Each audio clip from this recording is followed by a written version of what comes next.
do a quick little miles per gallon test. I never get to drive unloaded on the highway with this thing. Mostly unloaded, 300 pounds in the back for some extra winter traction on a heavy duty truck that's unloaded.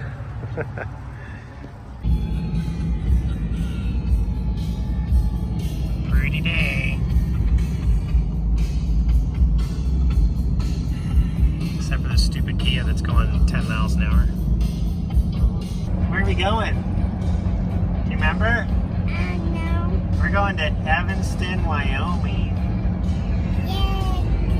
And why are we going there? Because Utah has state-run liquor stores, and we're doing Smoking the Bandit style liquor run across the border. Lotto tickets. And lotto tickets while we're there. Why not? We're set at 75 miles an hour, cruise control.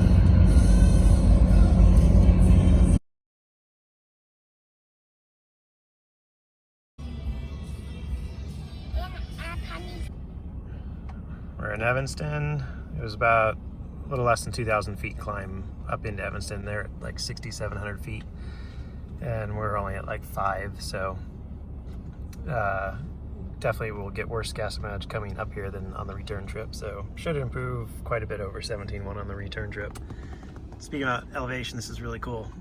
If you're in your maps and you hit information and then hit your GPS, it gives you all your satellites you're connected to. And right there, we're at 6,788 feet.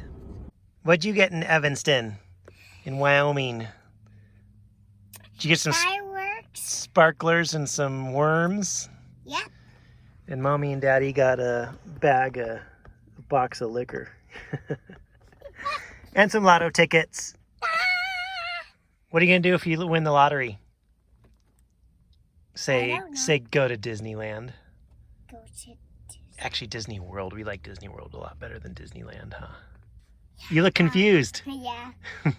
Just rolled into the gas station. Computer thinks we got 18.3. Just hoping to see 19. We'll go calculate it and see what we got. So, yeah, like I said before, we're right around 5,000 foot. And there she is. That's pretty exciting, actually. This is my best ever tank of gas by about a mile per gallon. I'll put a screenshot of the road trip app I use to track gas mileage. It added 3% more miles because I've got larger tires on here, so it's compensating for the larger tires, which turn slower, which means the odometer up here is reporting 3% less miles than it should if I had the stock tires on. So that's why, if you happen to do the numbers yourself, you might see a small discrepancy, 3% to be exact. But yeah, 19.74 round up, that's 20 miles per gallon. The first time ever out of my RAM 2500 that I've gotten basically 20 miles per gallon. Pretty happy about that. It's kind of what I was hoping this truck would get. And that's with 34-inch Nitto Ridge Grappler tires, which you might see in my other videos. Not quite a 35-inch tire. It's about a 34 and a quarter or 34 and a half, something like that. Yeah, that makes me happy. So can you get 20 miles per gallon out of a 2019 RAM 2500 Cummins? Yeah, you can. Will you? Probably not that often. You're gonna have to be completely unloaded. It's gonna have to be ideal conditions. I think I'll see a few tanks at 20, but it's gonna be rare. When I'm not pulling anything, I'm unloaded and just driving around, kind of like today, at 60 miles an hour to 75. I'm really averaging about 17 and a half. Like, I truly average 17 and a half, which is really good for a big heavy duty truck.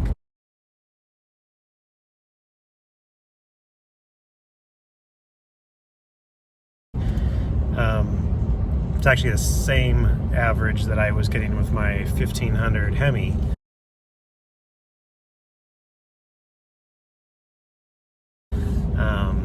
So if you think you're going to save money with a diesel, forget about it, you're not.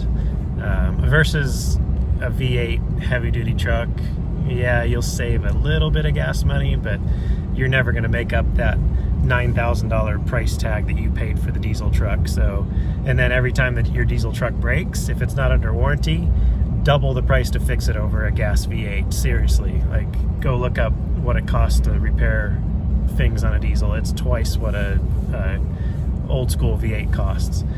And it's because it's complexity.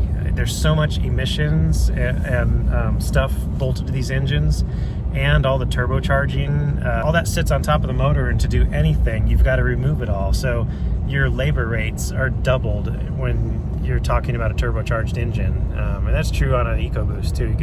Go look up a head gasket replacement for a HEMI versus a EcoBoost. The EcoBoost is twice as expensive to do a head gasket on. So I mean, it's just the reality.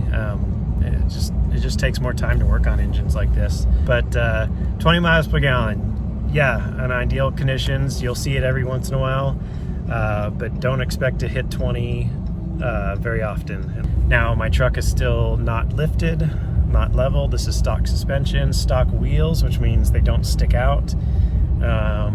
If you went to a 35 1250 with wheels that stuck out farther, that's an increase in drag, and you might not be able to get 20. I don't know. I'll find out, because I'm actually going to go to 37s. So I'll redo this test again, probably twice. I'm going to put a Carly suspension system on this that will level the front end. It'll be king shocks, so that this truck will be amazing off-road. Almost Raptor levels of performance out of a heavy-duty truck with a Carly suspension system. It's going to be awesome. I can't wait. So I'll do the test again after I install the Carly system with the same wheels that are on it now, because I think I'm going to run these wheels a little bit longer, and tires. And then when I get around to doing 37s, I'll do it again with the 37s. And so that'll be 3 good tests that are all the same conditions, to see how each component affects gas mileage. But yeah, go throw 35s on a stock RAM, stock wheels, and you can still get 20 if you're careful about how much you push the go button.